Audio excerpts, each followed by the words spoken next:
Hi there, welcome to Funpop Studio and our very first video. Today we're going to look at a time-lapse of the creation of the new Funpop Studio logo. The previous logo was created 5 or 6 years ago, as you can see here, and it was really just a font treatment if something was needed quickly, and that's what emerged. Today, with a new website and Instagram and new products launching, it was time to create something new and a little more eye-catching. So here we're starting with a basic font layout. Nothing too fancy. I want it to be clean and bold, and it's just been thrown into a little bit of perspective.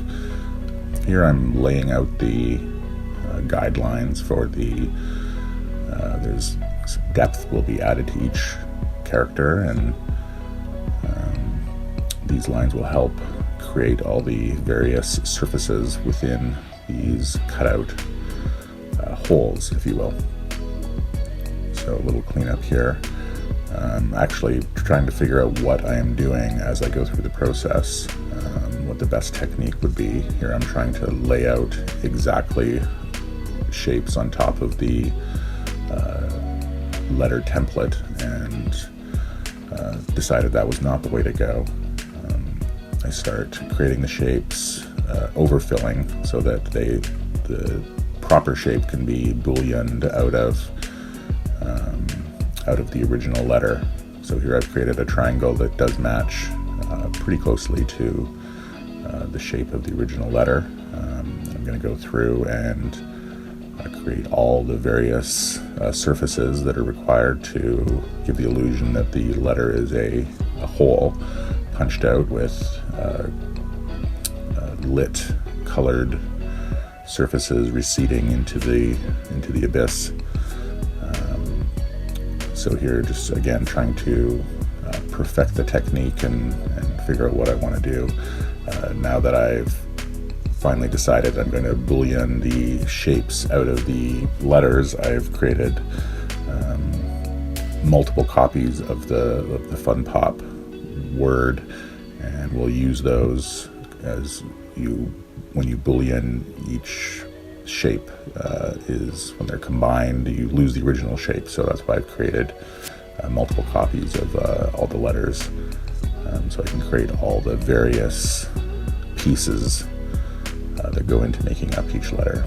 Some have more than others. The F here has 1, 2, 3, 4, 5, 6 different surfaces, I think.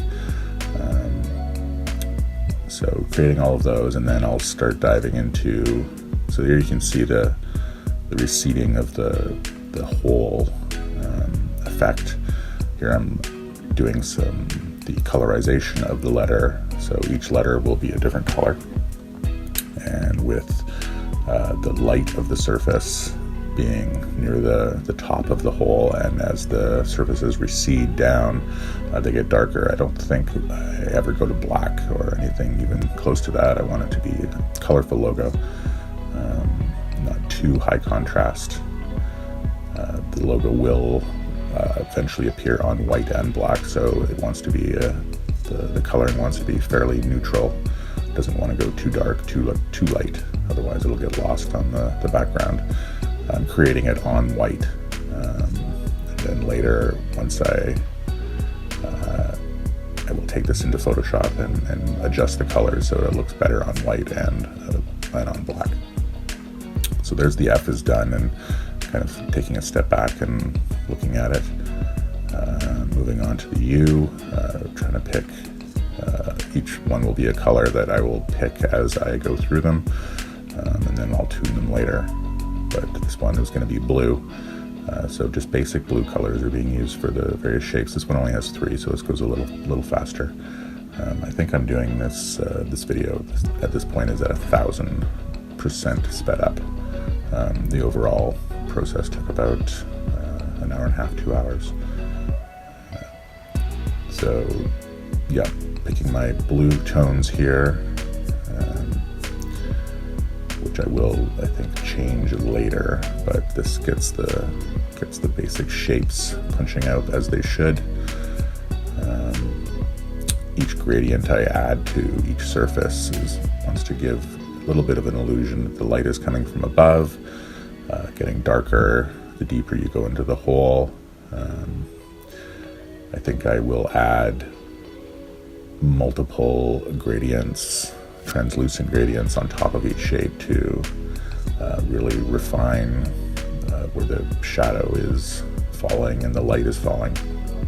So there you can see angling the shadow so that it gives the illusion that it's coming from the upper corner, and the light is coming down and hitting the bottom surfaces.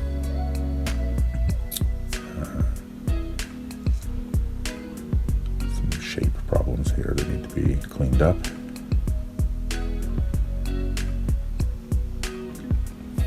So there's the F and the U is done. Moving on to the N. The process is getting faster as I go through it.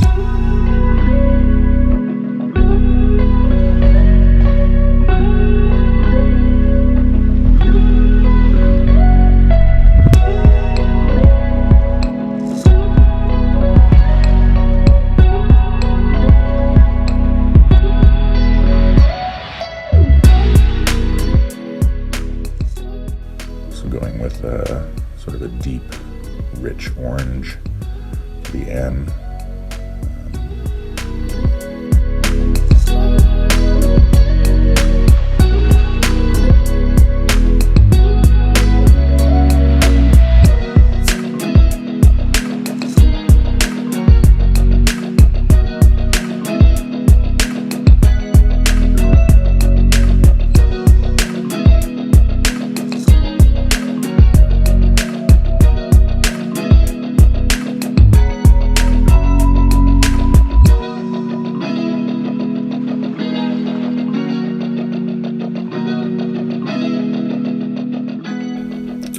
So as I do the P, you can see that my guides, which are mirrored from the FUN, the receding effect is quite extreme. It does not look proper. I don't think I've clued into that yet when I was doing it. I think it becomes more obvious when I do the O, and the extreme angle of the receding shapes is it doesn't really look very natural. So I will adjust that later and redo these letters. I don't think this recording has that, but you'll see in the final cleanup in Photoshop that the angles have been adjusted and are a little more balanced with the other side. So here we go into Photoshop, and you can see the letters have been changed. Right. So now I'm doing some color adjustments to each letter. Each letter is getting a mask with a brightness contrast adjustment, and then some additional painting is occurring to deepen the shadows and brighten the highlights, so that each surface within each letter punches and creates some good looking depth, keeps the color, never goes too dark.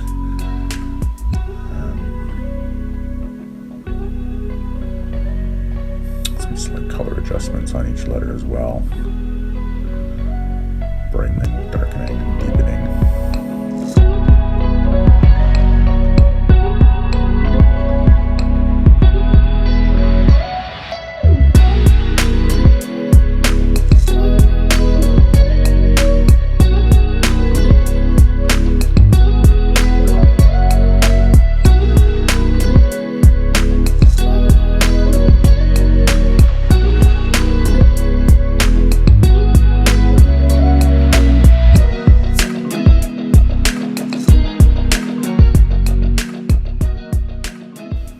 We're finishing up the last P, a little more pop, a little more depth, and then we're gonna focus on the studio, the word studio down below, and I already had a clear idea of the font I want. It's the same font that's in the main part of the logo. I believe it's Futura Extra Black. And just playing with the various tones, settling on the white, adjusting size. There's also a version on white with black studio.